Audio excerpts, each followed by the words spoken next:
the important times to sleep and why. There's a little tiny gland in the base of the brain, and it's called the pineal gland. And it's right in the base of your brain. The pineal gland releases 4 hormones every night, but only in certain hours. In the winter time, it's between 10 p.m. and 3 a.m. It has much to do with the moons and the tides. Light and dark signals are fed through the optic nerve to a control center in the brain where your body clock is located. And your body clock communicates with the pineal gland. And these are the hormones that are released. One is melatonin. A lot of people have heard of melatonin. Some people that don't sleep very well take melatonin. Well, we naturally release melatonin in that time, and it's called the fix and rejuvenate nighttime hormone. So it is this hormone that probably is mostly responsible for the fix and rejuvenation that's happening in our brain and our body while we sleep. Another hormone is serotonin. That's the mood hormone. So if you want to feel good, go to bed early. What are the kids like if they have a late night? Not very happy. Either are the adults. Another hormone that's released in these hours from the pineal gland is arginine vasotocin. Arginine vasotocin is our natural painkiller. Did you know you have a natural painkiller? When you go to bed in these hours, your natural painkiller is released. But your natural painkiller, when it's used, it leaves a waste. And if that waste hasn't been released, then the next night, arginine vasotocin won't be released. How do we get rid of the waste from using our arginine vasotocin? That's exercise. When you exercise in the day, as you perspire, you are letting go of the waste. And that's why exercise is so important to be able to increase your ability to sleep. Ecclesiastes says the sleep of a labouring man is sweet. In other words, when you physically move through the day, you get physical exhaustion at night and you can sleep better. So arginine vasotocin is your natural painkiller, and arginine vasotocin puts you into a deep sleep. So the earlier you go to bed, the more likely you are to fall into a deep sleep. The other hormone that's released is epithalamin. And epithalamin is a hormone that increases learning capacity. God designed our brain to be learning new things right up until the day we die. Many people's brains deteriorate because they stop learning new things. We should ever learn new things. To be able to understand and retain the new things that you're learning, we need to go to bed early. Epithalamin increases learning capacity, and epithalamin slows down aging. So these are the hormones that are released in these hours every night. But more comes into the equation. And I was reading a book called Why We Sleep by Dr. Matthew Walker. And there's some fascinating research that he quotes in there. And this research was first started probably in about the 1950s. And they were doing research on rats. Because, do you know, they research on rats a lot because their digestive tract and many things are very similar to humans, and they live 2 years. So they can see what would happen to a human in, say, 80 years would happen to a rat in 2 years. And they found that there were periods of the night where the eyelids are closed, but the eyes are active and moving, and then there are periods of the night where the eyes were still.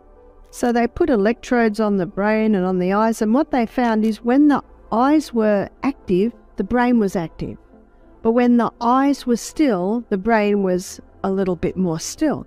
So what they did was they called the eye moving fast rapid eye movement time, and the eyes moving slowly non-rapid eye movement time. So let me show you what happens in those times.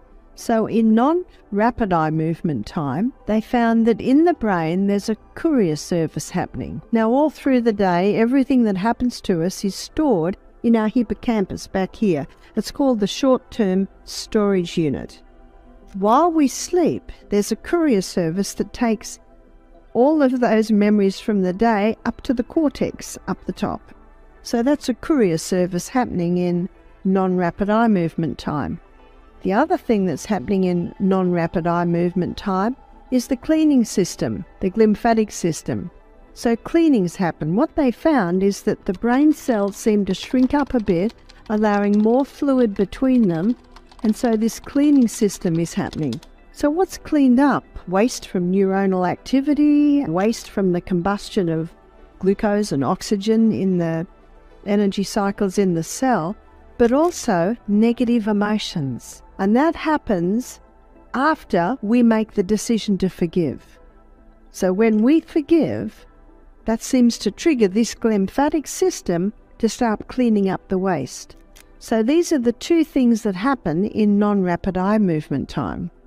In rapid eye movement time, this is where dreaming happens. No wonder the eyes are moving fast. Also in rapid eye movement time is a filing system. Now what Dr. Matthew Walker was amazed at in the research that he was doing, and he's an atheist, and this is what he said. He said it's almost as if sleep has an intelligence. So what's happening with the filing system, remember the courier has brought all the day's memories up to the cortex. And what appears to happen is the dreaming that happens. Have you noticed things from long ago, things you're thinking about through the day, all sorts of things come up. And it appears that that happens so that the brain knows how to file. He says the filing is done in order. So negative things that happen, there's a negative section. Wonderful things that happen, that goes into the wonderful section. And that caused Dr. Matthew Walker to say it's as if sleep has an intelligence. So filing happens in rapid eye movement time. This is where our inventions happen. Something else happens in rapid eye movement time, and that is a consolidation of the things that you learnt through the day. You could say a consolidation or a confirmation of the things you learnt through the day. Dr. Matthew Walker found that these happened in 90-minute intervals. So let's do my favourite, 9 to 5. So the first 90 minutes is 9 p.m. to 10:30. So from 9 p.m. to 10:30, non-rapid eye movement takes up 80%, and rapid eye movement takes up 20%. So it's in the first part of the night that most of the cleaning happens. So now we've got 10:30 to 12, midnight. 10:30 to midnight, we've got 60% rapid eye movement time and 40% rapid eye movement time. So from 12 to 1:30, it's about 50-50. But as the night goes on, we have a change.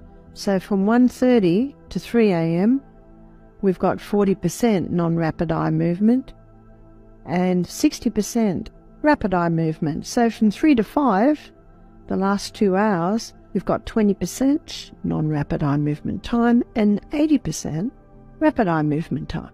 So this is what's happening in the night. Have you found that if you wake at 3 or 4 and then doze back to sleep, when you wake up again, you remember all your dreams? Because most of your dreaming is happening in the second part of the night. And the cleaning system, most of that's happening in the earlier part of the night. So what happens if someone goes to bed at midnight?